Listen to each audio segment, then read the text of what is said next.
সে কি করেছে আমার জানার দরকার। দেখুন, যারা ইসলাম মানেন তারা মসজিদ বানাবেন, হিন্দুরা মন্দির বানাবে, খ্রিস্ট ধর্ম যারা মানেন তারা গির্জা চার্চ বানাবেন, শিখ যারা তারা গুরুদ্বারা বানাবেন, এতে আপত্তি নেই। কিন্তু নামকরণে আপত্তি আছে। নামকরণে আপত্তি আছে। মোগল পাঠানরা ভারত দখল করতে এসেছিল, অত্যাচার করেছে, জোর করে ধর্ম পরিবর্তন করেছে, মন্দির ভেঙেছে, মা বোনেদের ইজ্জত লুটেছে। অতএব বাবরি নামকরণে আমাদের প্রত্যেকটি রাষ্ট্রবাদী ভারতীয়র সে যে ধর্মেরই হোক আপত্তি আছে। এই নামকরণকে কেউ সমর্থন করে না, এরা আগুন নিয়ে খেলছে।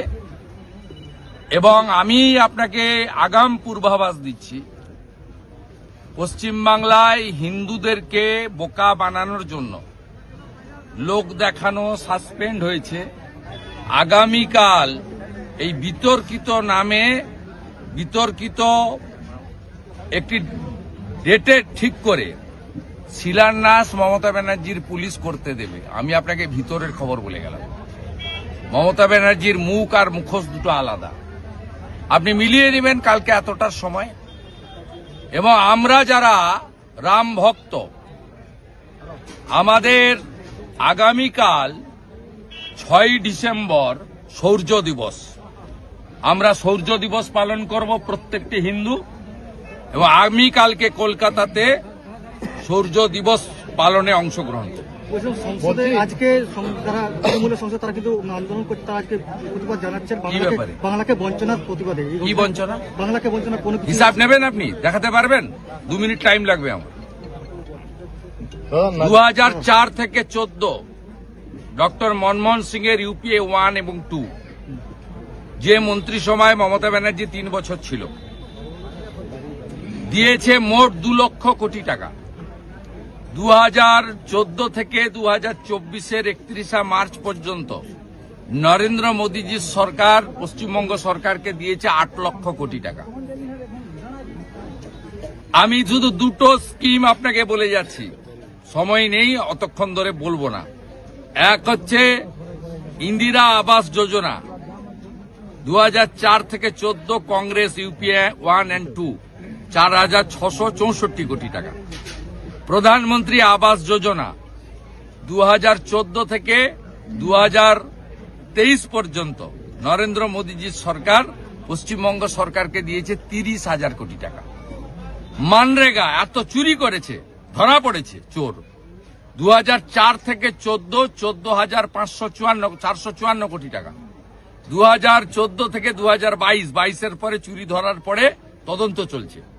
তদন্ত শেষ হলে, চোরেদের কাছ থেকে টাকা উসুল হলে আবার যথাবিধি নিয়মে প্রকৃত জব কার্ড হোল্ডাররা কাজ পাবেন। ও বিজেপি এলে 100 দিনের কাজ তো দেবেই, 200 দিনের কাজ দেবে। আমরা মোদীজির সরকার দিয়েছে পশ্চিমবঙ্গ সরকারকে 54,000 কোটি টাকা মানরেগা। এরপরে আর আপনি কি করেছেন? 61টা রেল লাইনের জমি দেননি। আলিপুর দুয়ারে পরিবর্তন সংকল্প সভায় নরেন্দ্র মোদী বলেছেন, জমি দিন 91,000 কোটি টাকা আমার কাছে আছে, আমি 61টা নতুন rail line, double line, broad gauge line করতে চাই পশ্চিমবঙ্গে। কি করেছেন আপনি?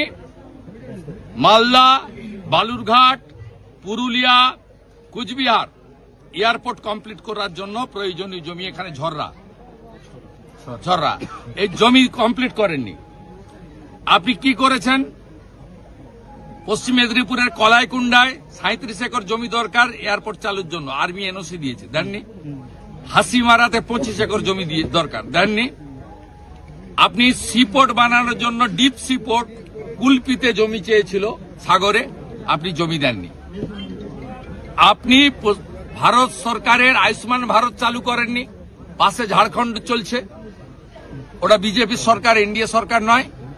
আয়ুষ্মান ভারত চালু করতে দেননি। আপনি ওবিসি এবং এসসিরা যারা হাতের কাজ করে, কামার কুমার, লোহার, কুম্ভকার, স্বর্ণকার, মালাকার, যারা হাতের কাজ করে, এখানে পুরুলিয়াতে অনেক শালপাতার কাজ করে, কেন্দু গাছের পাতা থেকে কাজ হয়, বেতের কাজ হয়, অনেক অনেক হাতের কুটির শিল্প করে। বিশ্বকর্মা যোজনা গোটা ভারতবর্ষে চালু হয়েছে, 8 লক্ষ পিটিশন পড়ে আছে ডিএম এর কাছে, আপনি চালু করতে দেননি কেন? উত্তরগুলো আপনাদের দিতে হবে, উত্তর দিতে হবে। উজালা 3 কেন চালু করতে দেননি? 400 টাকা কম দামের গ্যাস মোট 11 কোটি লোক পায় ভারতবর্ষে, তার মধ্যে 1,29 লক্ষ পশ্চিমবঙ্গের মেয়েরা পায়।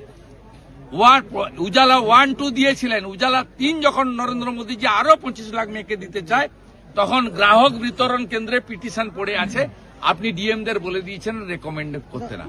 তাই এসব কথা লোক জানে।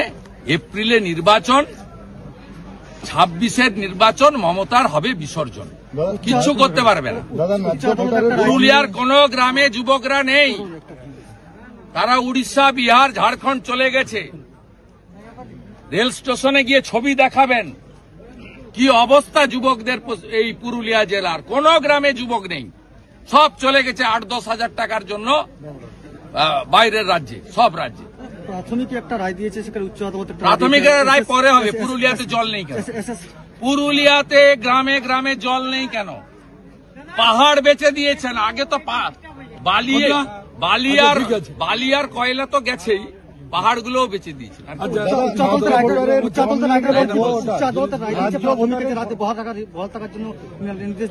উচ্চ আদালতে প্রাথমিকে বহাল থাকার জন্য নির্দেশ দিয়েছে, সেটা হচ্ছে। আর অন্যদিকে এসএসসির ক্ষেত্রে একটা আলাদা রায় দিয়েছে। দুটোর মধ্যে আমি আপনাকে বলি, কোর্ট আইন মেনে চলা উচিত, কোর্ট ধারণায় হওয়া উচিত না। এই ডিভিশন বেঞ্চের রায় ত্রুটিযুক্ত রায়। কি হবে আমি জানি না, ত্রুটিযুক্ত রায় বলেছে, পদ্ধতিগত ত্রুটি আছে, কিন্তু আমরা পরিবারের দিকে তাকিয়ে করলাম। এবারে যারা ভিকটিম তারা বলতে পারবে। ন্যায্য ভোটারের ফর্ম নিয়ে যাচ্ছে, ভুয়ো ভোটাররা এসআইআর ফর্ম, নাকাশিপাড়ার ঘটনা কি বলবেন? সব জায়গায় বিএলওদেরকে জোর করে এগুলো করাচ্ছে। ব্রিগেডে 5 লক্ষ কণ্ঠে গীতা পাঠ। সবাই আসুন সকাল 9টা।